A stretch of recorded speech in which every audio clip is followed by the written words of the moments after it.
All right, welcome. Today, we're going to dive into a really fascinating thought experiment. We're going to explore this alternate timeline, one where a civilization's peak wasn't just some brief moment in history, but a continuous, evolving reality. We're talking about a world with an eternal Gupta Empire. So let's just start with the big question, the one that kicks this whole thing off. What if India's golden age just never stopped? What would that world actually look like? Okay, so to get our bearings, let's do a quick history refresher. The real Gupta Empire was this period of incredible innovation and prosperity, huge leaps in science, math, art, you name it. In our timeline, it eventually fell apart. But in the world we're visiting today, it didn't. It just kept going and kept getting better. So you gotta ask, right? How does a civilization stay stable and on top for over 1,500 years? Well, the secret sauce really starts with its totally unique way of governing.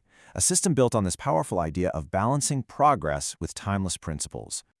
It's actually genius how they distribute the power. So you've got the emperor, the Maharaja Dhiraj, who's like the guardian and strategic leader, but, and this is so important, they can't just pass laws or raise taxes on their own. Nope, that power belongs to the Lok Sabha, which is basically an assembly elected by the people. And then, to top it all off, you have this council of scholars, the Vidvat Sabha, and they can literally veto any law that doesn't line up with their core ethical code. And what you get is this perfect equilibrium. The emperor brings unity, the People's Assembly creates the policies, and the Council of Scholars makes sure everything stays ethical. That harmony, that balance, that's the bedrock of this whole perpetual golden age. Now, when you have a government that's that stable, you're free to build some truly amazing things, like a seriously powerful economy and a military that's guided by principles, not just by brute force.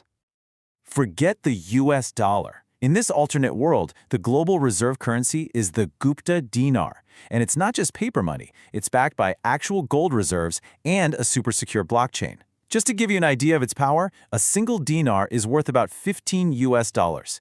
Its dominance is just absolute. And that economic muscle directly translates to incredible wealth for the people. We're talking an average GDP per capita of around $56,000. That's right up there with the richest nations in our own world. To really put this into perspective, the economy of Eternal Gupta alone makes up a whopping 40% of the entire world's GDP.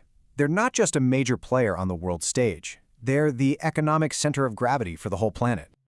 Okay, so you have all this economic power. Naturally, you're going to have a powerful military, right? But here's the twist. The Dharmic Defense Forces operate under a really strict ethical code they call just war. So yeah, they've got insane tech, hypersonic missiles, AI-powered exoskeletons, a space force, the whole 9 yards, but it's all guided by this deep sense of principle. And nothing shows this better than how they handle nuclear weapons. To even think about using one, it needs a triple control sign-off. First, the emperor has to formally request it, then the People's Assembly has to vote and approve it, and even then, the Council of Scholars has to give the final ethical green light. It's their system of checks and balances, applied to the most serious decision you can possibly imagine. So, we've looked at the big government structures and the economy, but what's it actually like to live there? What does all this stability and ethical power mean for just a regular person on the street? Okay, brace yourselves, because the list of things you get for free is just mind-blowing. Imagine lifelong education and universal healthcare that mixes ancient wisdom with cutting-edge biotech. That's standard. All your basic needs, housing, food, super-fast maglev transport, even your home's energy and quantum-speed internet, it's all completely free. This is a society that's basically solved scarcity. And if all that wasn't enough, there's the citizen dividend.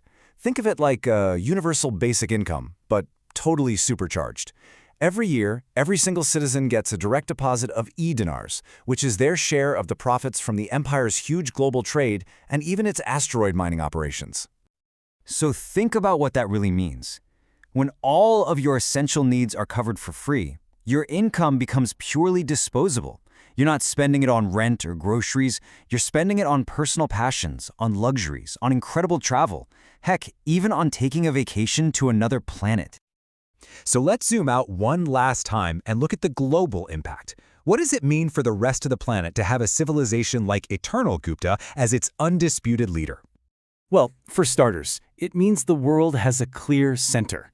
It's the hub for culture, for finance, for science. It's leading the charge on all the big challenges, from developing ethical AI and pushing space exploration to building a global economy that's actually sustainable. And maybe the most important thing is that its core philosophy has shaped the entire world. International relations aren't just about power politics anymore. They're based on these dharmic principles of justice and duty and shared prosperity, which has led to an age of unbelievable global peace. And that brings this whole incredible thought experiment right back home, to our world. It leaves us with a pretty big question to chew on. As our own technology accelerates like crazy, can we also find a way to balance all that incredible progress with timeless guiding principles?